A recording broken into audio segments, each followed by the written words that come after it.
오늘 아침 성경 일독 캠페인 이 정도는 알고 가자. 자, 예레미야 오늘 몇 장입니까, 전사님? 오늘 38장부터 42장까지 봅니다. 네, 38장부터. 38장부터 보는데 네. 38장은 이제 37장에 이어지는 것 같기도 해요. 뭐 완전히 이어지는 것 같이는 안 보이기도 하는 거는 37장에서 마지막에 보면은 이제 감옥에 갇히면서 시위대 뜰에 갇히면서 끝나는데 38장에서는 또 갇혀 있는 상태는 아닌 걸로 시작하기도 하는 것 같고요. 어쨌든 근데 정확한 해석이 안 되는 건가요? 그렇죠. 약간 애매해요. 어떤 분들은 같은 동일한 사건을 두 번 서술했다고 보시는 분들도 있고 네. 이어지는 걸로 보시는 분들도 있는데 그냥 쉽게 생각하려면 이어진다 하고 보셔도 될 것 같아요. 이 예레미야서가 워낙 시점이 자꾸 왔다 갔다 하는데 어쨌든 계속 시드기야 때입니다. 지금 시드기야 때니까 시드기야 9년에서 11년 사이 바벨론이 포위하고 있는 그 사이인 거죠, 지금.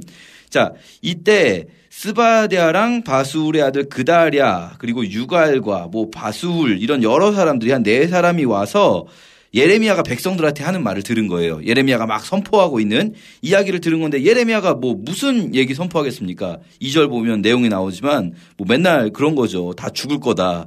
이 성에 머무는 자들은 다 죽을 거고 갈대아인에게 항복하는 자는 살 거다.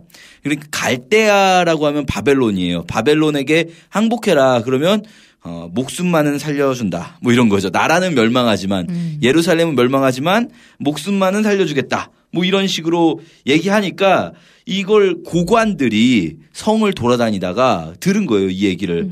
그러고 나서 왕한테 가서 얘기하는 거죠. 아니 왕이요, 이 예레미야 이거 그냥 둘 겁니까? 지금 전쟁 중인데 사기를 다 다운시키고 있어요.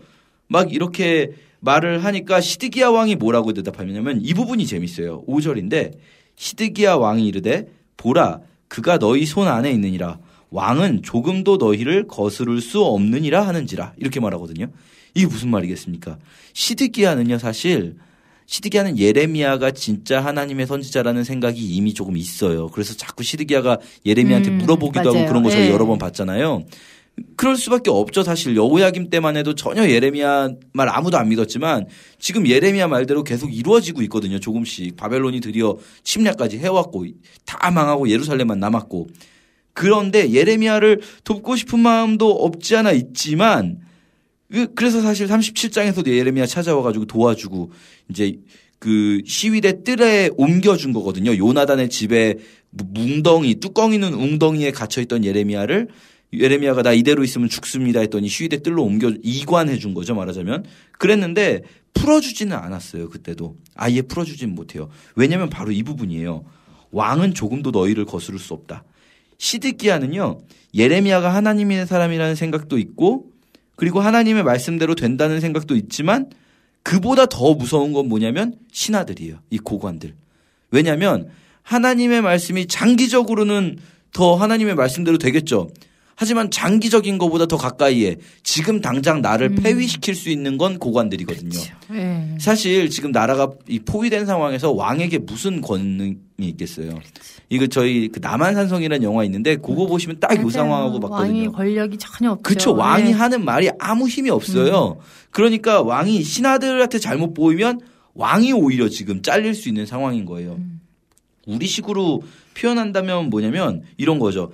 하나님의 말씀이 맞는 것 같다라는 생각은 있어요. 뭐 완전히 막 전적으로 맞다 이건 아니어도 하나님의 말씀이 옳은 것 같다 생각은 있는데 그대로 못해요. 왜냐하면 지금 당장 내 눈앞에 단기적으로 나를 공격하는 세상이 더 나에겐 위협적으로 다가오는 거죠. 멀리 있는 법보다 가까이 있는 주먹이 무서운 것처럼 그런 사람들이 있는 거죠.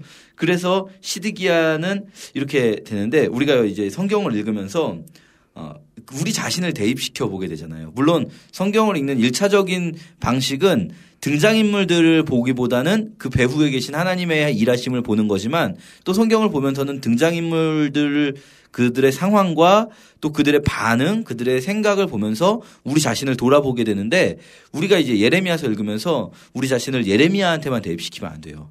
이 시드기야가 어쩌면 우리가 시드기야에 더 가까울 수도 있어요, 그쵸. 사실은. 그렇죠. 이렇게 좀 시드기야의 모습을 좀 보게 될 수 있습니다. 그래서 38장 6절에 보면 이 고관들이 예레미야를 끌어다가 감옥들에 있는 구덩이에 던져 넣어요. 그런데 그 구덩이에는 물이 없고 진창뿐이므로 예레미야가 진창 속에 빠지게 됩니다.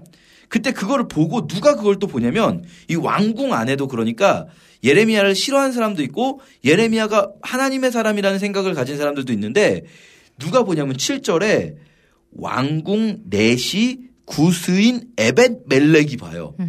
이 사람에 대한 표현이 내시이고 구스 사람이에요. 이방인이고요. 남자 구실도 못하는 사람. 사실 우리는 내시 그럼 남자 구실도 못한다 이렇게 말하지만 사실은 그 표현이 중요한 게 아니고 이스라엘 사람들에게 있어서 내시는 할례를 받지 못한 자예요. 할례를 받을 수가 없는 자죠. 네.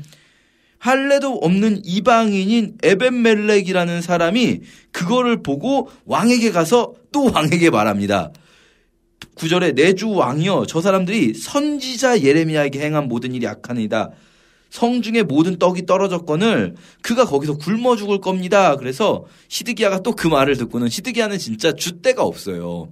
그냥 그 말을 듣고는 또 에벳멜렉한테 그래 그럼 네 뜻대로 또 해라 하면서 30명을 줄 테니까 가서 예레미야를 구출해라. 그래서 예레미야가 이 구덩이에서 나와서 또 시위대 뜰에 갇히게 되는데요.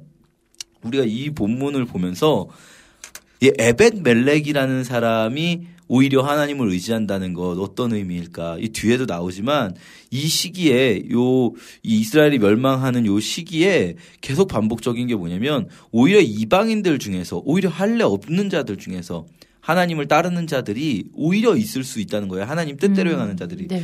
우리들이 교회 안에 있다고 안심하면 안 됩니다. 그렇죠? 예.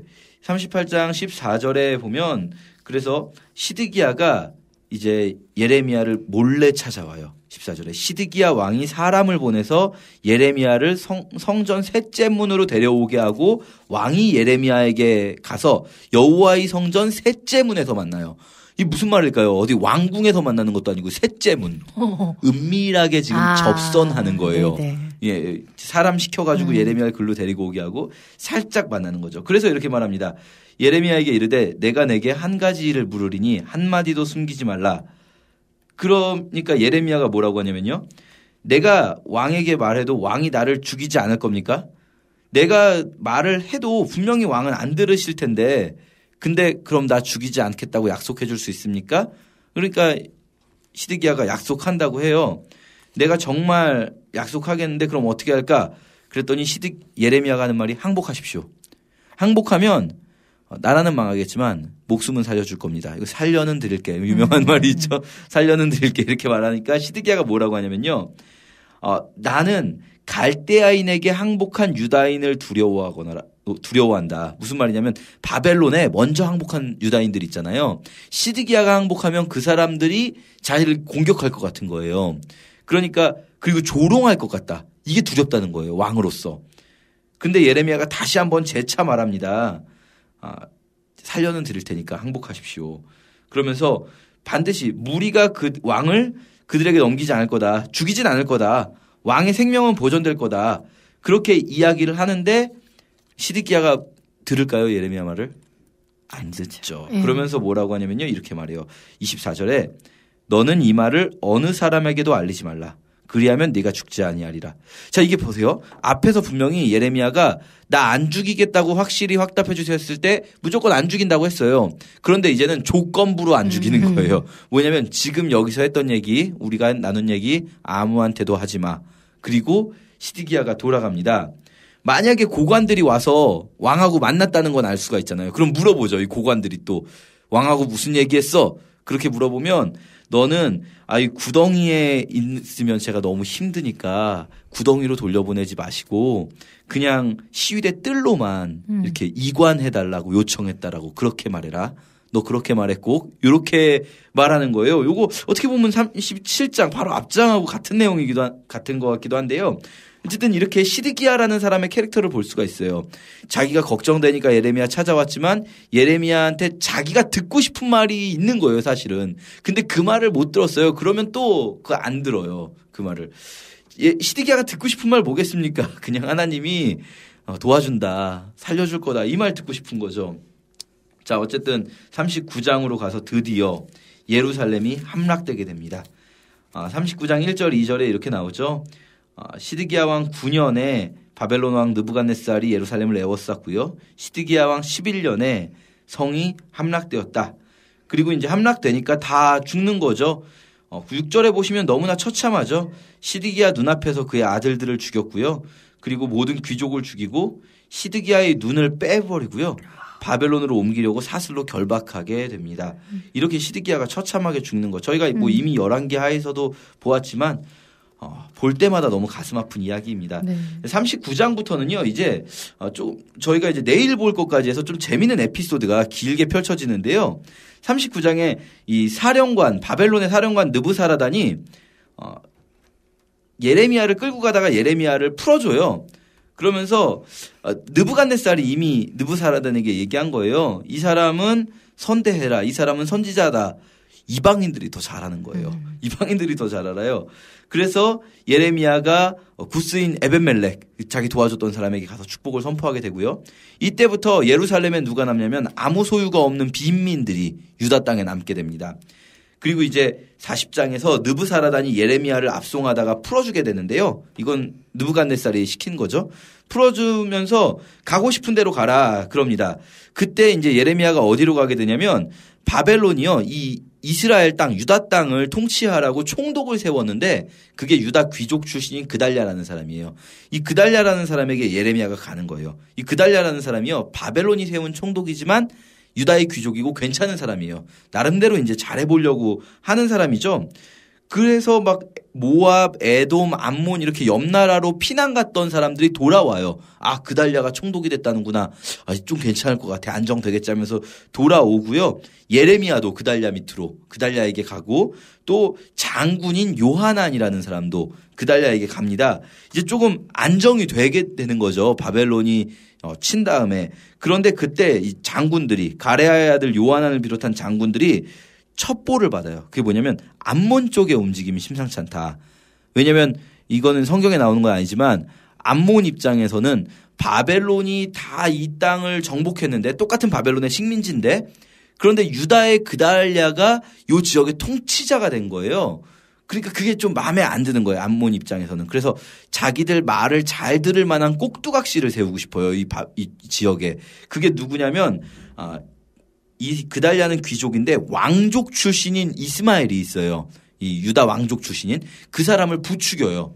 이 사람한테 야 그달랴 저거는 귀족인데 왕족인 네가 여기를 다스려야지. 야 바벨론 어차피 돌아갔어. 우리가 도와줄게. 그래가지고 이스마엘을 잘 꼬드겨가지고 그달랴를 암살하라고 해요. 요 첩보를 장군들이 듣고 그달랴한테 얘기했는데 그달랴가 아이 그럴 리가 없다 이렇게 묻어버려요. 왜냐하면 그달랴 입장에서는 사실 왕족을 치는 게 쉽지 않거든요. 다윗 왕가의 왕족을 자기가 귀족으로서 치는 거는 그랬는데 이제 실제로 그달랴를 죽이게 되는 거죠. 이스마엘이. 그리고 나서 이스마엘이 그달랴를 죽이니까 밥 먹다가 죽여버리거든요. 그리고 성전으로 오는 순례객들까지 다 죽여버려요. 백성들은 그달랴 편이었거든요. 백성들은 그달랴가 잘하는 사람이라서. 그러니까 가레아의 아들 요하난을 비롯한 장군들이 백성들을 끌고 와가지고 전쟁을 하려고 합니다. 이때 오히려 이스마엘 밑에 있었던 군인들까지도 전부 다 요하난 쪽으로 붙어요. 원래 그달랴 편이었던 거죠.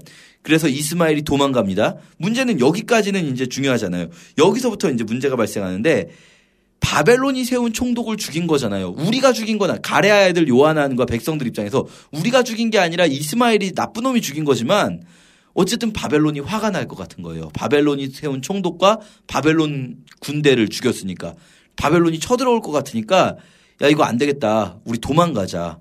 그래서 이집트로 도망을 가려고 합니다. 단체로. 애굽으로 도망을 가려고 하다가 예레미야를 불러서 하나님 뜻을 물어보게 돼요. 당신이 선지자인 거 우리가 이제 다 압니다. 이제 다 알아요. 다 인정해요. 예레미야가 선지자예요. 당신이 선지자인데 우리가 하나님께 물어봐 주세요. 우리가 애굽으로 가야 됩니까? 말아야 됩니까? 그러면서 이런 말을 합니다. 우리가 듣기 좋은 말을 하건 우리가 듣기 싫은 말을 하건 그동안은 당신이 하는 말이 우리 듣기 싫은 말에서 안 들었지만 우리 무조건 들을게요. 무조건 들을 테니까 하나님께서 우리를 애굽에 가는 게 맞는지 안 가는 게 맞는지 당신이 기도해보고 알려주세요. 그래서 10일 후에 여호와의 말씀이 예레미야에게 임했습니다. 그때 이제 예레미야에게 어떤 말씀이 임하시냐면 뭔지 아시겠죠? 애굽으로 가면 안 된다는 거예요. 하여튼 애굽이 문제예요. 항상 옛날부터 애굽이 애굽을 의지하려고 하고 애굽으로 가서 도피하려고 하고 항상 하나님 뜻이 아니에요. 근데 이제 애굽으로 이번에도 역시 애굽으로 가지 말라는 거예요. 똑같아요. 애굽 같은 게 하여튼 있으면 안 돼요, 주변에. 그런데 애굽에 가지 말아라. 그리고 애굽으로 가면은 오히려 거기서 망할 거고 지금 여기 남아 있으면 걱정하지 말아라. 사실 그래요. 바벨론 입장에서 조금만 알아보면 이스마엘이 반란을 일으킨 거지 이 사람들은 오히려 바벨론 말을 듣겠다고 했던 사람들이니까 오히려 바벨론 왕이 그가 12절에 보면 그도 너희를 불쌍히 여길 거다. 오히려 그렇게 말을 하거든요. 예레미야가. 자, 이때 과연 이 요하난을 비롯한 이스라엘 백성들은 자기들이 말했던 대로 자기들이 듣기 싫은 자기들 계획과 다른 이야기를 하는 예레미야의 이 말을 들을까 안 들을까를 내일 이어서 43장에서 보도록 하겠습니다. 네.